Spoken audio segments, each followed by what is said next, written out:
நலம் காக்கும் ஸ்டாலின், உங்கள் குடும்பத்தின் நலன் அரசின் பொறுப்பு.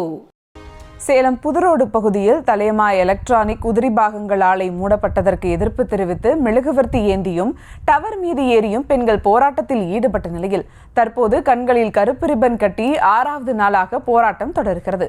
இதுகுறித்த கூடுதல் விவரங்களோடு இணைகிறார் செய்தியாளர் சிலம்பரசன். வணக்கம் சிலம்பரசன், இந்த போராட்டம் குறித்தான முழு விவரங்கள்.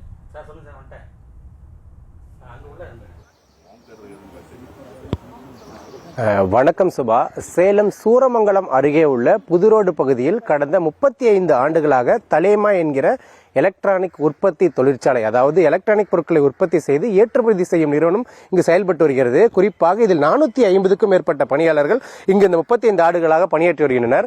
கடந்த 2 நாட்களாக இந்த நிறுவனம் இந்த ஆட்குறைப்பு நடவடிக்கை ஈடுபட்டு வந்ததை தொடர்ந்து அதனை கண்டித்து பல்வேறு போராட்டங்களில் இந்த தொழிலாளர்கள் ஈடுபட்டனர். அதனைத் தொடர்ந்து இவர்களை பழிவாங்கும் நோக்கோடு இவர்கள் பணி செய்து கொண்டிருக்கும் போது திடீரென கடந்த 29ஆம் தேதி தொழிற்சாலையை தற்காலிகமாக இந்நிறுவனம் மூடியது. அதனைத் தொடர்ந்து தொழிற்சாலையை உடனடியாக துறக்க வேண்டும், குறிப்பாக லாப நோக்கத்தில் செயல்படக்கூடிய தொழிற்சாலையை எதனால் தற்போது மூட வேண்டும் என்ற கேள்வி எழுப்பி தொடர் போராட்டத்தில் ஈடுபட்டு வருகின்றனர். குறிப்பாக இந்த ஆலை நிர்வாகத்தில் இருக்கக்கூடிய செல்போன் டவர் மீது ஏறி போராட்டத்தில் ஈடுபட்ட தொழிலாளர்கள் படிப்படியாக மெழுகுபர்த்தி ஏந்தி போராட்டத்தில் ஈடுபட்டனர். தற்போது 6வது நாளாக போராட்டத்தில் ஈடுபட்டவர்கள் தங்களுடைய கண்களுக்கு கருப்பு ரிப்பன் கட்டி தொடர்ந்து இந்த போராட்டத்தில் ஈடுபட்டு வருகின்றனர். குறிப்பாக இவருடைய கோரிக்கையை பொறுத்தவரை லாப நோக்கத்தோடு செயல்பட்டு வந்த இந்த நிறுவனத்தை தங்களுக்கு ஊதியம் குறைவாக வழங்க மற்ற நபர்களை பணியமர்த்துவது, அதே போன்று தொழிலாளர் விரோத நடவடிக்கைக்காக இந்த மூடிய நிர்வாகத்தை தற்போது திறக்க வேண்டும். மேலும் அல்லது தமிழக அரசு இதற்கு இந்த நிறுவனத்திலேயே பேச்சுவார்த்தை நடத்தி ஒரு முடிவுக்கு கொண்டு வர வேண்டும், அல்லது தமிழக அரசை கூட ஏற்று நடத்தினால் தாங்கள் அதற்கு பணியாற்ற தயாராக இருப்பதாகவும் இவர்கள் தெரிவிக்கின்றனர். குறிப்பாக கடந்த 6 நாட்களாக இவர்கள் இந்த போராட்டத்தில் ஈடுபட்ட வரையில் பல்வேறு அரசியல் கட்சிகளும் இவர்கள் தொடர்ந்து ஆதரவு தெரிவித்தனர். குறிப்பாக தமிழக வெற்றி கழகத்தினர், அதே போன்று இந்த பாமக, அதே போன்று தமிழக வாழ்வுரிமை மற்றும் இந்த OPS தொண்டர் மீட்பு அணி உள்ளிட்ட பல்வேறு கட்சிகளை இவர்கள் நேரில் சந்தித்து தற்போது ஆதரவு தெரிவித்து இவர்கள் போராட்டத்திற்கு வலு சேர்க்கும் விதமாக அவர்களும் இவர்களுக்கு ஆதரவு தெரிவித்தார். தற்போது இந்த 6வது நாளாக தொடரும் போராட்டம், இதற்கு ஒரு முடிவு 8 முறை தொடர்ந்து எத்தனை நாட்களாக வேண்டுமானால் நாங்கள் தொடர்ந்து போராட்டம் ஈடுபடுவோம். குறிப்பாக பெண்கள் அதிக அளவில் இங்கே பங்கேற்றனர். குறிப்பாக அதிக அளவிலான பெண்கள் இந்த தொழிற்சாலையில் பங்கேற்று ஊதியம் பெற்று அவர்கள் வாழ்க்கையை பிளப்பு நடத்தினர். இதன் காரணமாக தற்போது என்ன செய்வது என்று திணறி வருகின்றனர். தற்போது அந்த போராட்டத்தில் ஒரு பெண் தொழிலாளியுமே கேட்கலாம், இவர்கள் என்ன மாதிரியான பாதிப்புகள் உள்ளார்க்கீங்கம்மா? இப்ப எதனால இந்த போராட்டத்தை தொடர்ந்து ஈடுபட்டு இருக்கீங்க? குறிப்பா இது பார்த்தீங்கன்னா நாங்கள் இப்போ 25-30 வருஷத்துக்கு மேலே இதில் கம்பெனியில் ரன் பண்ணியிருக்கிறோம். இந்த ஊதியத்தை வச்சு நாங்கள் எங்களுடைய பொழப்புக்கு உண்டான கால்குலேஷன்லாம் கரெக்டாக போட்டு வச்சிருக்கிறோம்.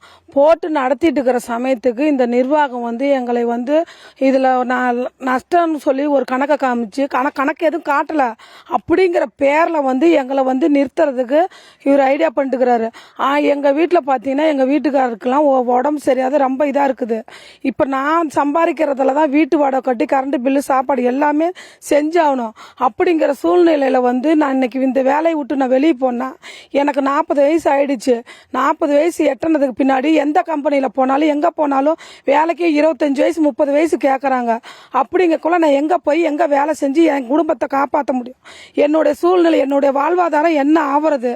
என்னால் முடியல. இந்த கம்பெனியில் ஒவ்வொரு இதுவுமே நாங்கள் போராடி வாங்கினோம். ஆனால் போராடி வாங்கியுமே எங்களுக்கு இப்போ கடைசியில் நிறுத்துற இதுக்கு கொண்டு வந்துட்டாரு. நிறுத்துற அளவுக்கு கொண்டாந்து எங்களை வாழ்வாதாரம் சீர்குலை வச்சிட்டு இருக்கிறாரு இந்த நிர்வாகம். இதனால இந்த தமிழக அரசு எங்களுக்கு இதை உடனடியாக ஒரு தீர்வு காண்றதுக்கு எங்களுக்கு ரொம்ப வேண்டி கேட்டுக்கொள்கிறோம். நிச்சயமாக இந்த பெண் தொழிலாளர் கோரிக்கையை நாம் கேட்டோம். அதே போன்று தொடர்ந்து இந்த தொழிலாளர் போராட்டத்தில் இந்த ஒருங்கிணைப்பாளரான தங்கம் என்பவரும் கேட்கலாம். சார், என்ன மாதிரியான கோரிக்கை, உங்களுக்கு என்னதான் தீர்வு வேணும்?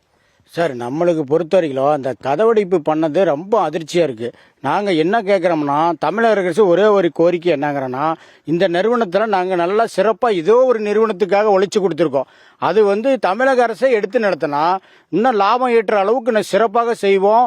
எல்லா விதத்திலையும் நாங்கள் ஒத்துழைப்பு கொடுப்போம். ஆனால் இந்த நிர்வாகத்தை தமிழக அரசு எடுத்து நடத்த வேண்டும் என்று நாங்கள் கோரிக்கை வைக்கிறோம். அது நிர்வாகம் இதை கவனம் செலுத்தி எங்களோட கோரிக்கை, ஏன்னா இரவு பகலும் நைட்டு பகலுமா பெண்கள் போராடி இருக்கிறோம்.